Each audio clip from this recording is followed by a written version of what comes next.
Bienvenue aux Voix des Chapitres. Je suis Julien et voici Tim. Restez un instant et écoutez-nous. Je n'aime pas les mangas. Cette phrase, je l'ai entendue un nombre incroyable de fois au cours de ma carrière, et à moins qu'on ne supporte pas le rapport texte-image, je pense que cette phrase, elle signifie avant tout qu'on ne supporte pas les mangas de combat. Mais le manga, c'est pas que ça. C'est un moyen d'exprimer une histoire, donc on peut tout trouver. Vous l'avez compris, aujourd'hui, on va enlever les stéréotypes liés à la BD japonaise. Aujourd'hui, on parle manga.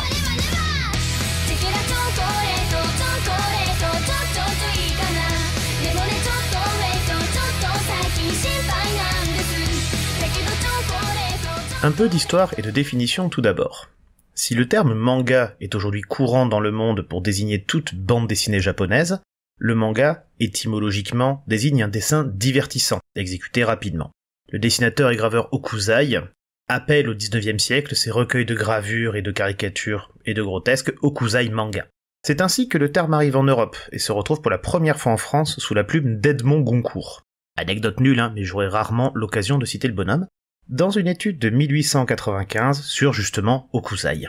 Si donc le manga est simplement une illustration, un dessin au départ, il va désigner les bandes dessinées quand celles-ci apparaissent au Japon avec l'arrivée dans le pays des comic strips américains au début du XXe siècle. On les retrouve alors publiés sous forme de petites histoires en quelques cases dans des journaux, comme à la même époque les comics aux États-Unis. Une deuxième évolution a lieu avec les premières publications à partir de 1947 d'Osamu Tezuka, le créateur d'Astro Boy, on en parle dans l'épisode 1 sur la science-fiction. Il est considéré comme le fondateur du manga moderne. Osamu Tezuka va être le premier à créer du mouvement dans les cases. Onomatopée, découpage dynamique, l'esthétique que l'on connaît du manga va se développer à ce moment-là. Dites-vous qu'avant, les bandes dessinées japonaises gardaient une composition liée aux estampes, personnages en pied, au centre du cadre, etc. Le manga va à partir de là devenir un phénomène culturel, d'abord au Japon puis dans le monde, depuis une trentaine d'années. La France est actuellement le deuxième marché mondial pour le manga. Et je pense que ça peut être le bon moment pour expliquer réellement la différence entre manga, BD et comics. On le répétera quand on devra expliquer ce qu'est la BD, mais la différence réelle entre un manga, une BD et un comics, c'est la temporalité entre les cases. Dans une BD, prenons un exemple, Astérix et Obélix sortent de la maison, case d'après, ils se retrouvent au champ de menhir. Entre la maison et le champ de menhir, il y a plus d'1 kilomètre, et en soi, il s'est passé peut-être 5, 10, 15 minutes. Dans un comics, la différence de temporalité, elle va être fluctuante, c'est-à-dire qu'on va avoir des moments qui vont passer entre 5, 10, 15 minutes, et d'autres moments qui vont être dans la microseconde. Le manga, lui, est uniquement dans la microseconde. D'une case à une autre, on va avoir un millième de seconde qui se passe, ce qui va favoriser l'action et ce qui fait qu'on peut faire des mangas de combat beaucoup plus dynamiques, par exemple. Ou en tout cas l'impression que le manga est plus dynamique comme médium. En dehors de ces éléments, on va dire vraiment graphiques, liés à la différence manga, etc., ce dont on va parler aujourd'hui, effectivement, c'est aussi des spécificités liées à la diffusion du manga, c'est-à-dire son système de publication. Ce système va aussi se codifier au sortir de la Seconde Guerre mondiale. Démarre en effet en 1959 le Weekly Shonen Magazine de l'éditeur Kodansha et le Weekly Shonen Sunday de l'éditeur Shogakukan, qui sont toujours, avec la Shueisha qui a repris le Weekly Shonen Magazine, les plus gros éditeurs de manga actuellement. Pour vous donner une idée, la Shueisha, c'est celle qui est responsable de Naruto, One Piece, Bleach. Tous les mangas qui sont top vente font partie de la Shueisha. Ces magazines de prépublication sont des recueils de mangas, publiant à intervalles réguliers les nouveaux chapitres de plusieurs séries. La quasi-totalité des mangas actuels sont publiés dans ces formats. Ce n'est qu'une fois un certain nombre de chapitres atteints que ceux-ci sont regroupés en tomes reliés, le format que l'on connaît en France. Les magazines sont classés par lectorat. On va parler de magazines shonen, shoujo, etc. C'est les genres vers lesquels on reviendra plus tard. Et à chaque magazine est associé des enquêtes de popularité, c'est-à-dire un système de vote, qui détermine les séries les plus appréciées et donc les plus susceptibles de continuer. Un œil sur les enquêtes de popularité, l'autre sur les chiffres de vente des tomes reliés, les éditeurs ont droit de vie ou de mort sur un manga. De l'extérieur, cette régularité est une qualité. Pour le lecteur, c'est l'assurance d'une avancée constante de l'histoire. Pour le mangaka, qui est le nom donné à l'auteur ou l'autrice de manga, c'est moins drôle. Si un manga fonctionne, l'éditeur veut que le manga continue à tout prix. Le créateur n'est pas maître de son histoire. Si, au contraire, les chiffres baissent, le couperet peut tomber instantanément et le manga s'arrêtait d'une semaine à l'autre. Ne reste plus que quelques chapitres pour terminer une histoire qui en a parfois compté plus d'une centaine. À noter que ce système est loin d'être récent, hein. Le mangaka Tsukasa Ojo, qui est le créateur de City Hunter ou de Cat's Eyes, raconte dans une interview au magazine Atom, le numéro 24, hein, qui est toujours en kiosque, à la question « Vous avez un point de vue très pragmatique sur votre arrivée dans l'industrie du manga. Avez-vous tout de même pris du plaisir à dessiner vos premières histoires ?» Il répond « Pas vraiment. Tout est allé vite, très vite, trop vite. Je n'ai jamais vraiment pu réagir, prendre du recul, manifester des émotions, donner mon avis. Je me suis laissé porter, vous savez. Je n'ai pas l'impression de tenir les rênes. Je faisais ce qu'on me disait, tout simplement. Je pensais, naïvement, que j'allais faire quelques one-shots peinards dans mon coin avant de connaître la sérialisation hebdo, et surtout afin de m'améliorer. Mais pas du tout, hein. On m'a poussé à l'eau sans que j'aie mon mot à dire, alors que j'étais encore un total débutant, vous vous en rendez compte ? On m'a appelé pour me dire « Prends tes affaires et viens à Tokyo, on va te publier, il faut que tu sois prêt. » La première année est passée en un éclair. Je n'ai pas eu de minute de répit, je n'ai rien fait d'autre que bosser. Et c'est justement ce système qui montre de grandes faiblesses.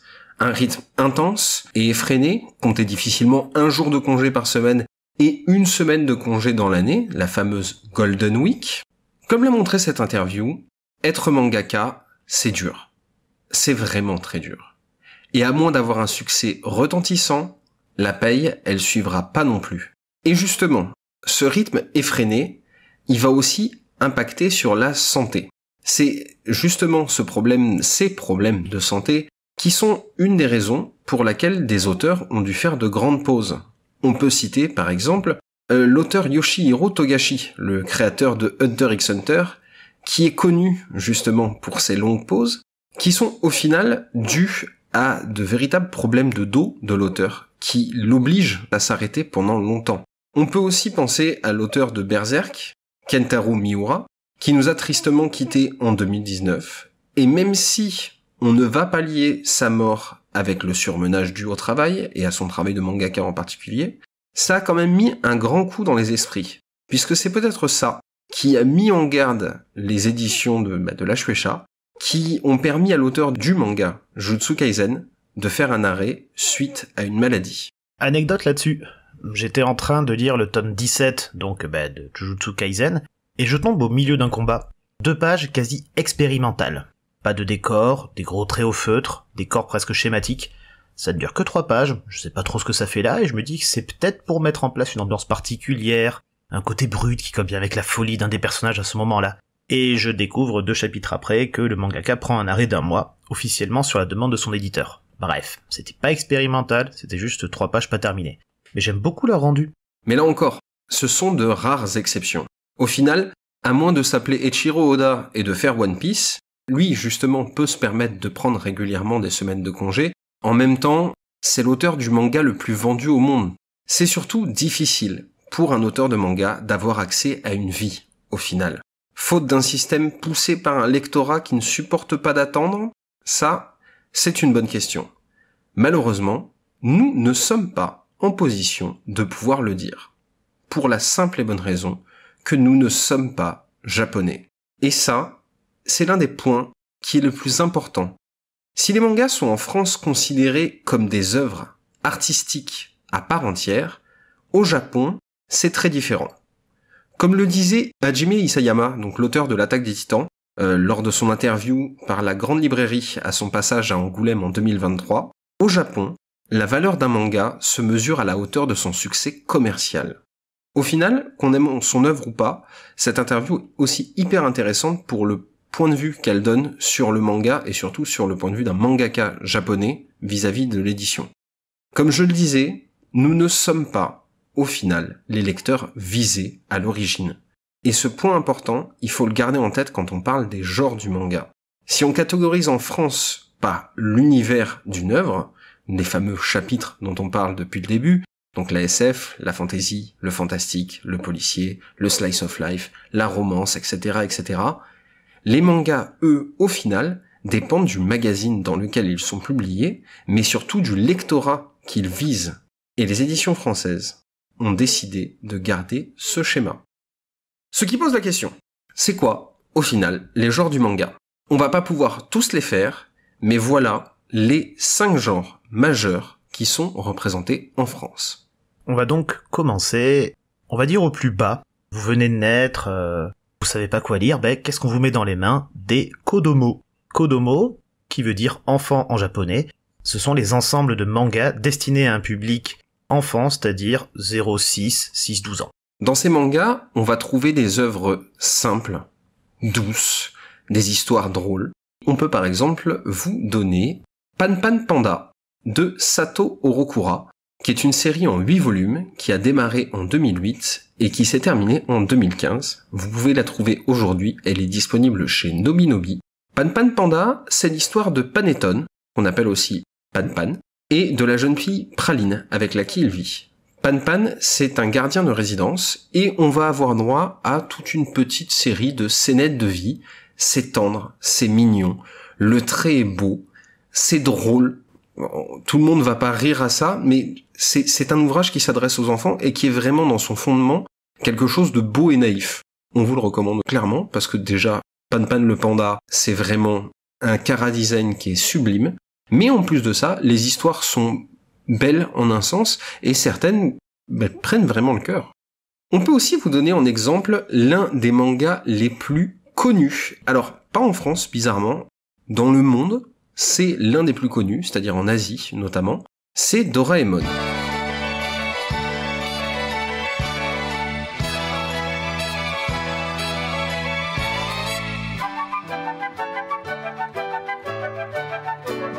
Créé par Fujiko F. Fujio, c'est une série en 45 tomes qui a démarré en 1969 et qui termine en 1994. Aujourd'hui, elles sont disponibles aux éditions Kana. Doraemon, c'est un manga de scènes, là encore, de chapitres avec des histoires, qui nous présente Doraemon, qui est un chat qui vient du futur, avec toutes les inventions qu'on peut imaginer comme venant du futur, et il arrive à notre époque, il va rencontrer un jeune garçon, Nobita Nobi, et ensemble, ils vont vivre plusieurs aventures. Alors, quand on commence Doraemon par les publications, le premier tome nous amène à revenir dans le passé, dans le monde des dinosaures. C'est génial. Tout n'est pas drôle, ça a un petit peu vieilli, mais là encore, c'est du vrai génie en termes d'humour, et pour l'époque, c'est bon, c'est fin, et les personnages sont vraiment cool. Le personnage de Nobita offre de réelles réflexions sur l'amitié, sur la confiance, enfin, c'est un vrai bon manga qu'on recommande vraiment à tout le monde, peu importe l'âge au final. C'est là qu'on rentre dans la difficulté du classement des mangas, parce que Doraemon, même si on vous dit que c'est bien pour les adultes, ça s'adresse clairement aux enfants. Par contre, c'était pas rangé, prépublié dans un manga pour enfants, c'était publié dans des shonen. Et justement, on va parler du shonen, parce qu'effectivement on avance dans le temps, vous avez maintenant 12 ans, vous êtes un jeune garçon, et c'est pour vous. Littéralement, shonen veut dire jeune garçon.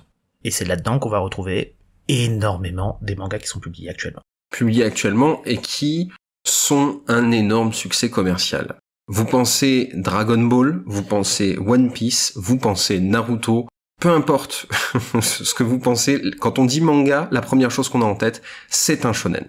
Un shonen, c'est un manga qui s'adresse à un public de jeunes garçons.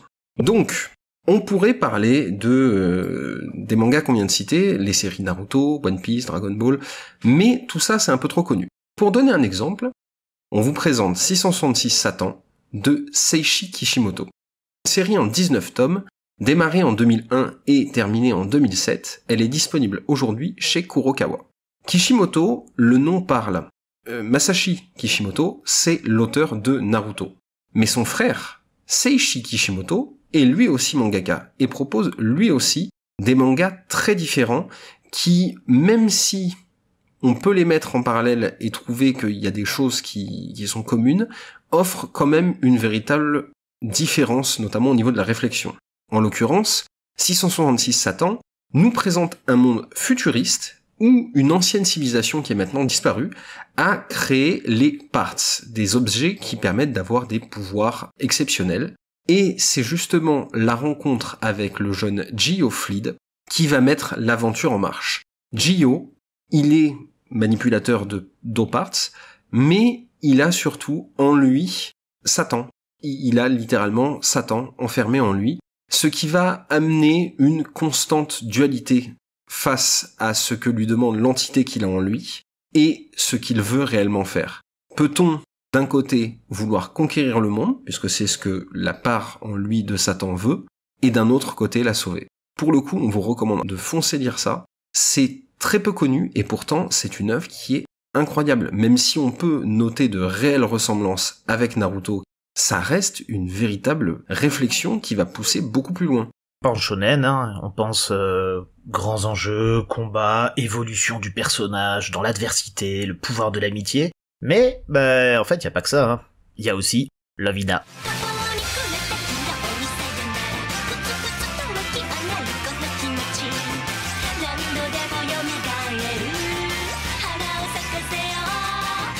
Lovina de Kanakamatsu est une série de 14 tomes, débarre en 1998, finie en 2001. C'était publié chez Pika, actuellement c'est épuisé, mais je ne désespère pas de le revoir à nouveau en librairie.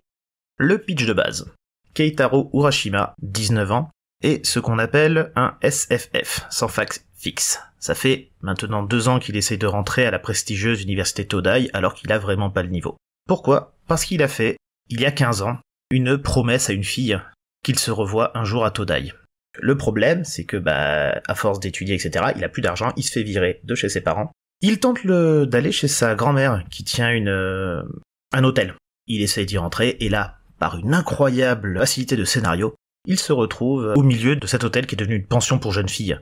Il va en devenir le gérant, apprendre la vie, l'amitié, tout ça, et potentiellement développer une histoire amoureuse avec l'une des pensionnaires. C'est vrai que dit comme ça... En fait, Lovina est un manga donc vraiment shonen, c'est-à-dire qu'il était publié dans le Weekly Jump, le même magazine qui publiait Naruto. Mais c'est une histoire de romance. C'est un archétype aussi, Lovina. C'est un manga de type harem, un mec plein de meufs. Au départ, il avait une caractéristique, c'était ce qu'on appelait un pantsu. Pantsu, ça vient de pants, qui veut dire culotte. Et c'était un peu un archétype de manga dans lequel, à chaque chapitre, on voit des petites culottes. Si je le cite, c'est aussi pour dire, parce que je trouve ça intéressant, que Lovina, les premiers chapitres, les premiers tomes, c'est vraiment ce qu'on pourrait appeler une œuvre de commande. Ken Akamatsu avait auparavant fait une histoire romance, s'appelait Non-Stop, et en fait on lui a commandé un manga de type harem et de type pantsu. Et c'est ce qu'il a fait au début, avec un côté un peu drôle, où Keitaro se fait régulièrement casser la gueule, etc., mais il meurt jamais, bref, c'est assez drôle. Il arrive à développer au fur et à mesure une véritable romance. En fait, ça montre comment une œuvre de commande peut finalement être développée par la volonté de son mangaka, la réussite, d'arriver à faire une histoire qui se tient, extrêmement intéressante. Personnellement, c'est une histoire que j'adore. L'histoire d'amour en soi est très belle. Assez jeune, je me suis identifié au personnage de Keitaro, parce qu'effectivement, c'est un peu un loser à lunettes, et après il découvre la joie de l'archéologie et devient beau gosse. C'est exactement l'histoire de ma vie, n'est-ce pas? Donc c'est vraiment un manga que je conseille, si vous avez l'opportunité de tomber dessus. C'est assez court, 14 tomes, et c'est vraiment intéressant comme romance. Quand on pense romance, il faut pas forcément penser fille. C'est aussi à destination des jeunes garçons. Et justement, c'est l'occasion d'en parler, puisque le shonen est pour les jeunes garçons, mais il existe en manga un genre à part entière, qu'on appelle le shoujo, qui est destiné aux jeunes filles.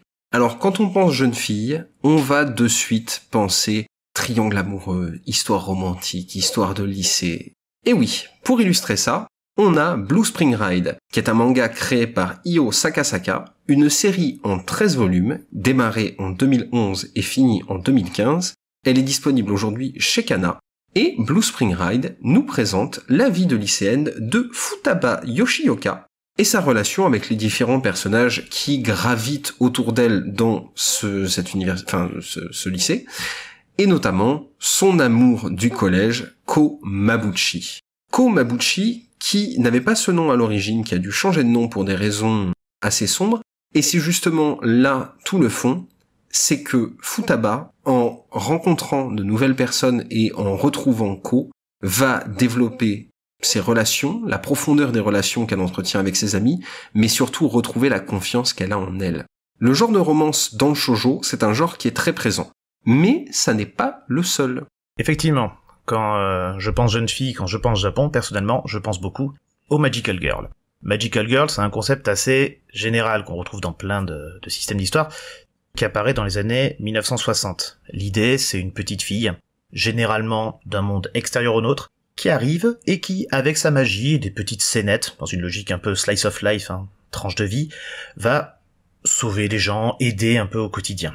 Un exemple, c'est Kiki la petite sorcière, un film d'animation Ghibli. À noter aussi au départ que c'est juste de la magie, elle a pas encore de baguette magique.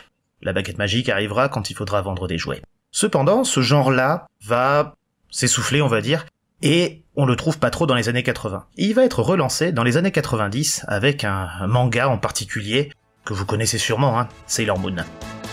Sailor Moon, Sailor Moon, une fille pas comme les autres. Sailor Moon, vers l'aventure elle nous emporte. Sailor Moon, manga créé par Naoko Takeuchi, c'est une série en 18 tomes, à l'origine, hein, ça a été redécoupé en 12 actuellement, démarré en 1991, terminé en 1997, qui est disponible actuellement chez Pika. Il y a eu un grand conflit sur la Terre, il y a de ça 10 000 ans. Finalement, le méchant finit par être vaincu. Cependant, 10 000 ans après, il revient. Les créatures qui veulent sauver la Terre doivent retrouver la réincarnation des grandes guerrières qui avaient vaincu le mal il y a 10 000 ans. Elle va alors retrouver Usagi, qui est la réincarnation de Sailor Moon. Et au fur et à mesure de l'histoire, elle va finir par rencontrer les différentes incarnations, les réincarnations des différentes princesses Sailor pour ensuite vaincre le mal. Un élément intéressant, c'est qu'effectivement, c'est un manga shoujo, mais ça n'empêche que vous avez beaucoup de combats, de choses comme ça. Il est intéressant de noter une influence des Sentai, qui est un type d'animé où des gens dans de gros robots combattaient des gros monstres. Et ça va renouveler le genre de la Magical Girl, parce qu'on va maintenant, au lieu de passer le Slice of Life, on va commencer à avoir des combats. Pour vous donner une idée, le Sentai, c'est Power Rangers. Voilà. Qui est l'un des Sentai les plus connus dans le monde, mais à l'époque, au Japon, il y en avait beaucoup, notamment Ultraman. J'en ai pas d'autres en tête, mais... il y en avait plusieurs, mais... Il y en avait beaucoup, et je me permets de le dire, Julien, parce que tu voulais pas que je le dise, mais il est nécessaire de le dire. On a eu droit à un Sentai français, c'est les fameux France 5. Oh. On n'en dit pas plus. Je vous recommande quand même d'aller voir le générique sur YouTube.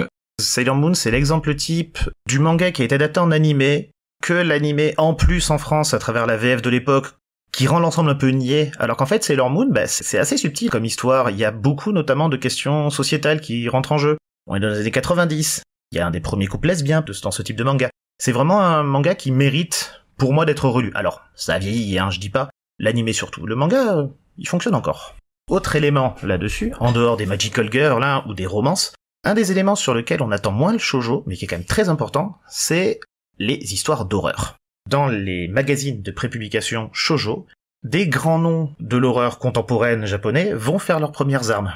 Avec un côté presque un peu série B, hein, vous savez, on diffuse un peu dans des petits trucs de diffusion, on teste, on voit ce que ça donne. Au départ, garde en tête que l'horreur au Japon, c'est pour les petites filles. Junji Ito, l'auteur de Spiral par exemple, qu'on a cité dans l'épisode spécial sur le fantastique, ses premières publications ont commencé à être publiées dans des shoujo. Et c'est notamment grâce au magazine de shoujo qu'on a pu voir apparaître l'une des figures majeures de l'horreur dans la pop culture, les vampires. Les vampires, il y en a eu beaucoup. On parlera pas de tous les mangas qu'il y a eu sur les vampires, parce que vraiment, Vampire Chocolate, j'en dirai pas plus. Mais... il y a un vampire chat aussi. Il y a un vampire chat, le fameux Nyanpire. Mais aujourd'hui, pour illustrer ce penchant du shoujo dans le côté un peu plus horrifique, on va parler de la série Vampire Knight, créée par Matsuri Ino, une série en 19 tomes, débutée en 2004, qui termine en 2013 et que vous pouvez trouver aujourd'hui chez Panini Manga. Vampire Knight, c'est l'histoire de l'Académie Cross, une académie où se rejoignent humains et vampires dans une paix sous-tendue, mais une paix existante tout de même. Nous suivons donc les aventures de la jeune Yuki Cross, fille du directeur de l'Académie Cross, et son histoire dans les études, mais surtout ses romances. Le cœur de Yuki est ballotté entre Kaname, le vampire aristocratique, et Zero, son ami d'enfance qui, lui, voue une haine profonde envers les vampires. Je le dis avec un petit peu de sarcasme dans la voix, parce que ça a vraiment mal vieilli, et on est vraiment sur une histoire qui oscille entre le stéréotype et le cliché beaucoup trop abusé. Mais Vampire Knight a le mérite d'être l'une des séries shoujo les plus lues. Et elle a parcouru le temps, et c'est l'une des premières qui a vraiment mis en lumière le principe des vampires et cette idée de romance. La romance, cette idée qu'on retrouve dans les fondements du vampirisme, puisque c'est ça le fond de Carmilla, premier roman parlant de vampires écrit par Sheridan Le Fanu. Désolé de nous interrompre, mais dans notre volonté de partager nos réflexions, notre passion sur le sujet, on a fait un épisode vraiment très long. On s'arrête donc ici pour la partie 1 de notre chapitre consacré au manga et on se retrouve la semaine prochaine pour parler du seinen et du josei. Vous serez les bienvenus aux voix des chapitres.